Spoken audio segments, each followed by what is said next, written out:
I'll start by recognizing myself.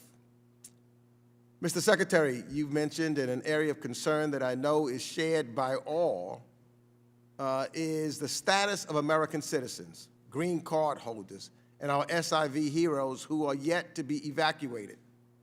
Can you tell us how many of them remain in the country, and what is our plan to facilitate their evacuation now? Yes, thank you, Mr. Chairman. So as of the end of last week, we had about 100 American citizens in Afghanistan who had told us that they wished to leave the country. And I want to emphasize that this is a snapshot in time.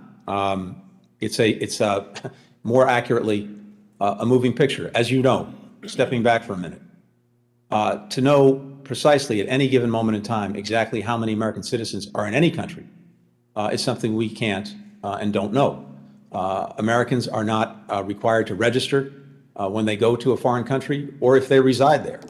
And so from the start of this effort, we've been engaged in an intense effort to identify every American citizen that we could in Afghanistan, to be in touch with them, in contact with them, and to work with them if they wanted to leave. We've also benefited greatly from information provided by Congress to help us fill out this picture. But as of last week, there were about 100 who we were in contact with who continue to express an interest to leave. We offered seats on the planes that got out last week to about 60. 30 came forward and used those seats. What happens at any given moment is that people are making decisions hour by hour, if not day by day, about whether to leave or not. And as I said earlier, these are incredibly wrenching decisions because for the most part, this is a community of people who've been living, residing in Afghanistan for all their lives. Afghanistan is their home. They have extended families, and it's very, very hard for them, understandably, to make that decision. But that is the group that we're working with. Now, what also happens is, as people will identify themselves, including since the end of the evacuation, as American citizens in Afghanistan who wish to leave. So they get added to the picture. We get information from you, from NGOs, from other groups, veterans groups, about people purporting to be Americans in Afghanistan. We immediately seek to contact them, to engage with them, to find out if in fact they're in Afghanistan, and if in fact they want to leave. So this is a picture that will continue to change over time, but that is the rough population that we're working with right now.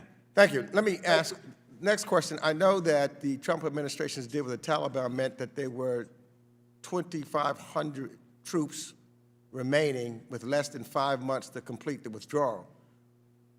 At any time, did the Biden administration consider whether to renegotiate the deal with the Taliban? The Taliban made abundantly clear in many public statements, private statements, to us, to others around the world, that it was going to hold us to the deadline that the previous administration negotiated in terms of withdrawing the remaining American forces. It made very clear that if we moved past that deadline, it would resume the attacks that it had stopped on our forces and on our allies and partners, as well as to commence the onslaught on the cities that we've seen in recent months.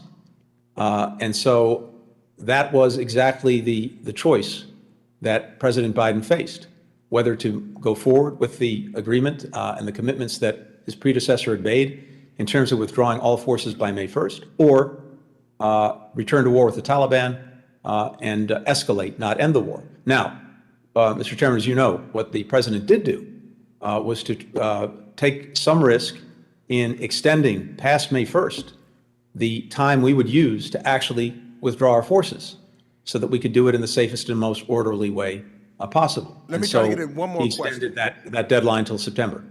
So also, we know that there was appointed recently in the government hardliners in the new Taliban group. Taliban's commitments to share power with other Afghan political and social groups excludes women and minorities.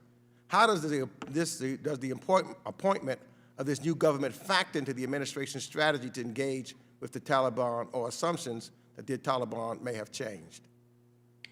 So the interim government named by the Taliban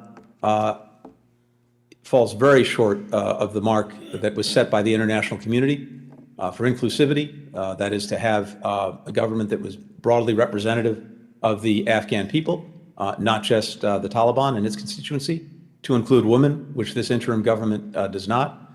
And as has been noted, it includes many key members who have very challenging track records. We've been very clear that when it comes to engaging with that government or any government to be named on a more permanent basis, we're going to do so on the basis of whether or not it advances our interests. And those interests are very clear. They're the expectations that we've set and the international community has set for the ongoing freedom of travel, for a government that makes good on the Taliban's commitments to combat terrorism, not allow Afghanistan to be used as a haven for launching attacks directed against other countries, to support the basic rights of the Afghan people, including women and minorities, and to allow humanitarian assistance to get to people who so desperately need it. That will be the basis upon which we engage any Taliban-led government, whether it's this interim government or one they may name in the days and weeks ahead. I now yield for questions to the Ranking Member McCall.